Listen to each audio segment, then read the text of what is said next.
Hi, my name is Linda Pereira, and in this video I'll be teaching you how to set up and record with a condenser microphone. As a singer and musician learning how to record and produce using digital audio workstations for recording and music production, I've experienced firsthand how important it is to properly set up your recording space and feel confident about using your equipment.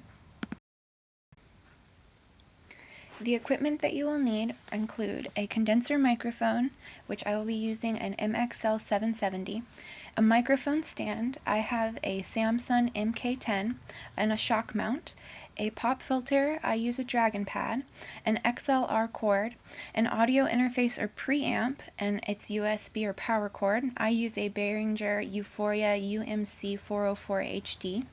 Then you will also need closed-back studio monitoring headphones. I use Sony MDR 7506. You will also need a recording device, like a computer or laptop, and a digital audio workstation. I use a MacBook Pro 2012, and for my digital audio workstation, I use Ableton Live 9. And lastly, you will need a voice or acoustic instrument that you would like to record. Your recording space. Some things to keep in mind are that you would like to have acoustic treatment or soundproofing and keep away from big open walls and away from corners. You can make a little studio inside of your closet by putting down some soft material on the walls and on the floor underneath you. You can also alternatively move a little closer to your microphone. Mental preparation also is important. You want to be in a creative space that feels good and inspiring for you. Some precautions to keep in mind are that condenser microphones are very sensitive to loud sounds, and for instance, drums would be too loud to record using a condenser microphone, but voice and string instruments like a guitar are ideal to use a condenser microphone with. You also want to be aware of feedback. To avoid feedback, make sure your playback source is not too close and not too loud. To avoid plosions, which are little pops of sound, you'll also want to use your pop filter. You want to turn down the gain on your preamplifier to avoid distortion and clipping. You also want to keep your microphone stand from falling over, so if it's a little top heavy, you can always put weights on the feet of your microphone stand. To connect the power to your audio interface, you want to make sure that you plug in the power to your interface before plugging into your output device as well to avoid any damaging pops to your equipment. The microphone stand. And now I will demonstrate for you how to set up your microphone stand.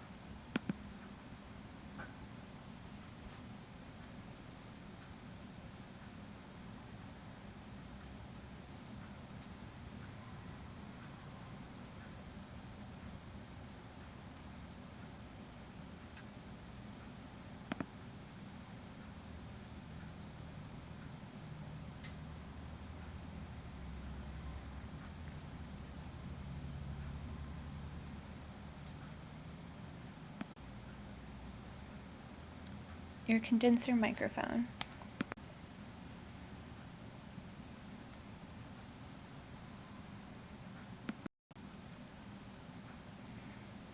Attaching the shock mount.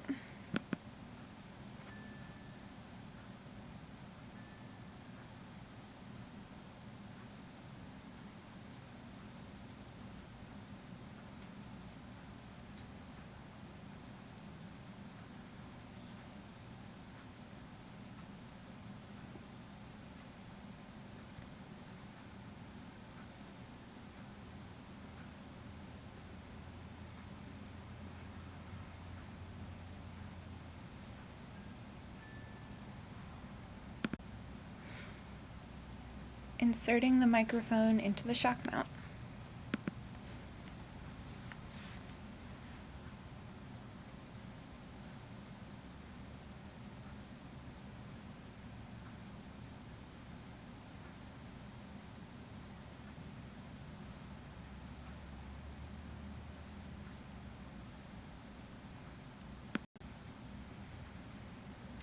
The pop filter. Attaching the pop filter.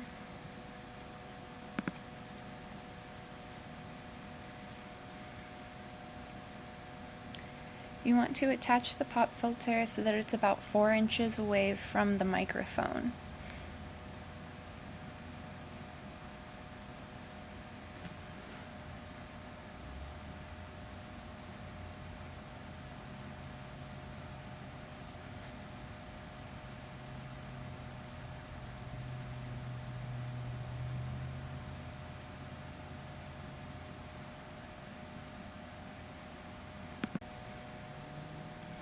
Readjusting your microphone stand.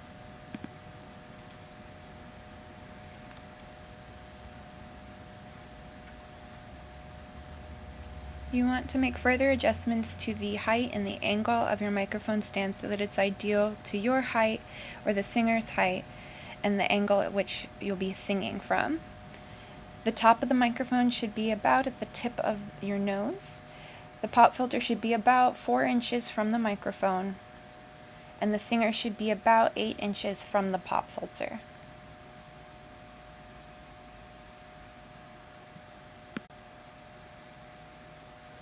Connecting your devices.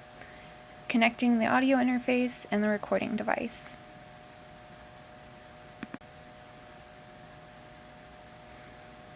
Powering the audio interface.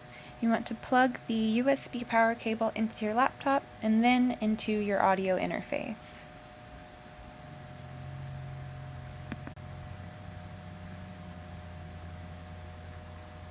Powering the audio interface.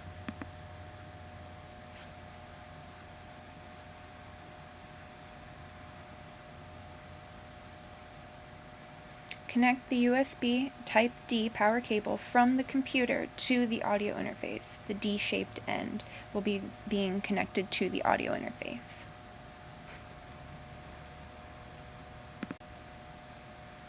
Connecting the microphone to the audio interface.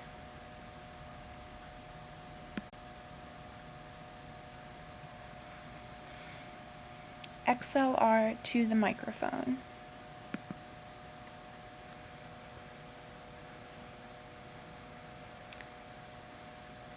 Now you'll plug in your XLR cable into your microphone. XLR stands for external line return.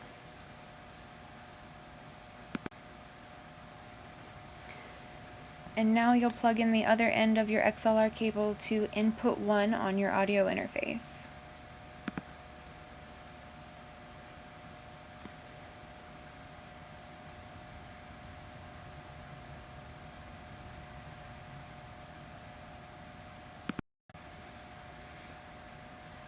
With a condenser microphone, you'll need to turn on phantom power at 48 volts. It's a switch that you just select, and it's on the back of your audio interface, at least if you use the Behringer Euphoria UMC 404HD.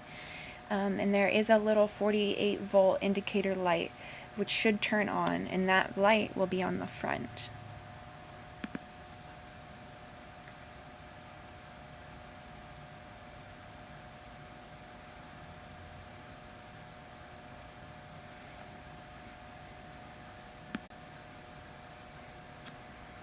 Connecting your headphones. I use a Sony MDR 7506. Connecting your headphones.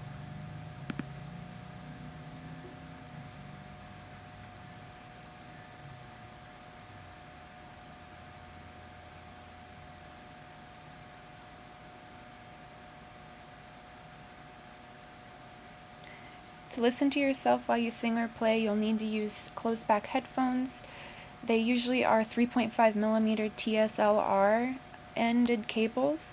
Some interfaces will require a connector that is a 1/4 inch size, and you'll just screw that on before plugging in the end of your headphone cable.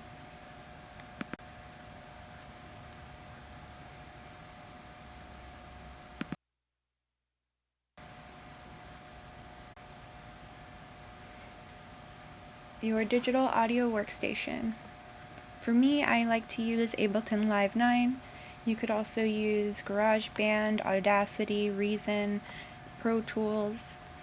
You'll want to enable the metronome if you would like to keep your track in time, and set a beat or track to sing along with.